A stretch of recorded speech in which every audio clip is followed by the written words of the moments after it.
You've probably seen it, right?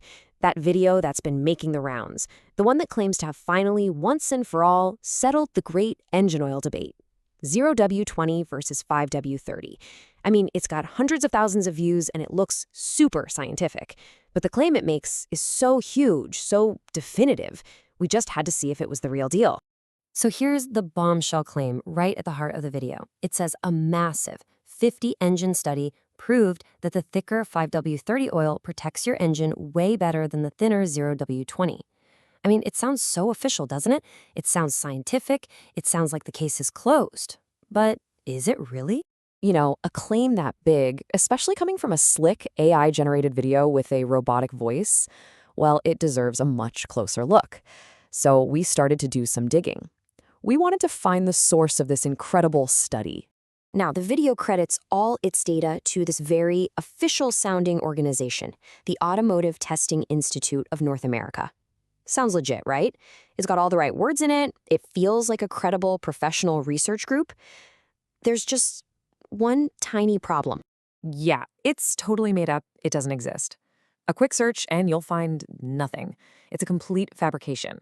So the entire foundation of this viral video, the 50-engine study, the official sounding institute, it's all a lie, probably cooked up by an AI just to sound convincing. Okay, so we've just seen firsthand how easy it is to be misled by completely fake data. That leaves us right back where we started, but now we really need an answer that's based on real science. So what does actual verifiable data say about engine wear with these two oils? To fight back against all that AI-generated fiction, we turned to a massive, real-world database. We're talking about actual used oil analysis results. No guessing, no fake institutes, just the raw, hard data from cars that are actually out there on the road. And look, the scale and detail of this data are just incredible. We're looking at 7 years of history, tracking 129 specific vehicles that all did the exact same thing. They started on a 20-grade oil and later switched to a 30-grade.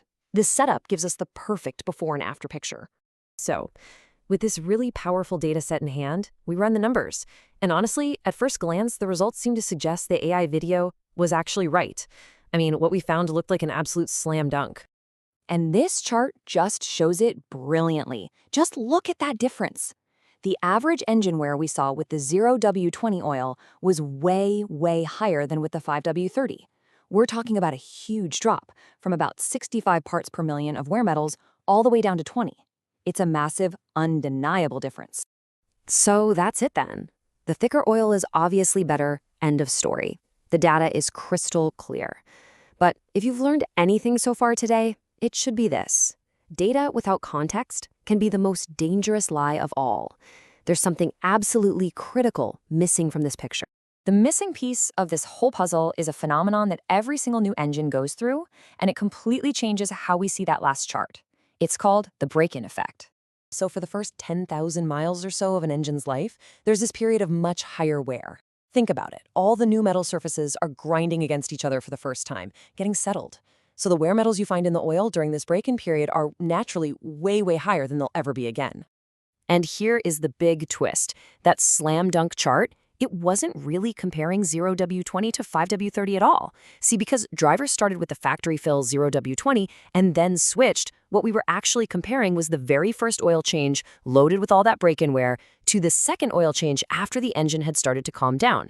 The oil wasn't the real story here. The engine's age was. So, what happens when we're smart about it? When we throw out all of that noisy, misleading data from the first 10,000 miles and only look at engines after they're broken in? Well, you get this. The massive difference, it almost completely vanishes. The wear levels are nearly identical.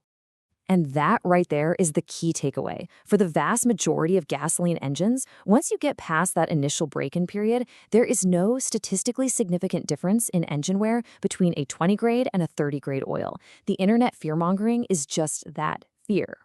Now, it would be really easy to just stop there and say, case closed. But real science is all about the details, the nuance. Is it possible that what's true for most engines isn't true for all engines? I mean, what about something different, like a diesel? That question led us to take a really close look at one very specific engine where we had enough data to be sure, the 3.0-liter Duramax diesel. And what we found here was pretty fascinating.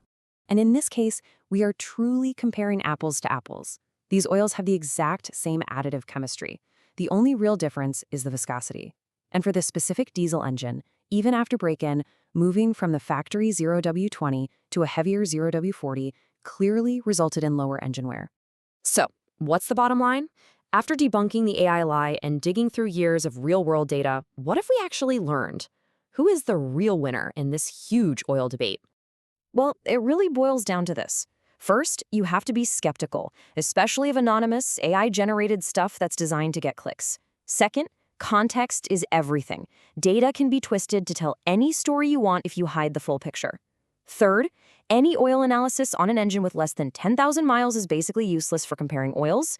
And finally, and this is the most important part, there is no single best oil. It truly, truly depends on your specific engine. This all leads us to the one core message of this entire investigation, a truth that just cuts through all the marketing noise and the online arguments. If you're not testing, you're just guessing. And that's really the question I want to leave you with. When it comes to the lifeblood of your engine, are you relying on real data from your own vehicle, or are you just guessing based on something you saw online?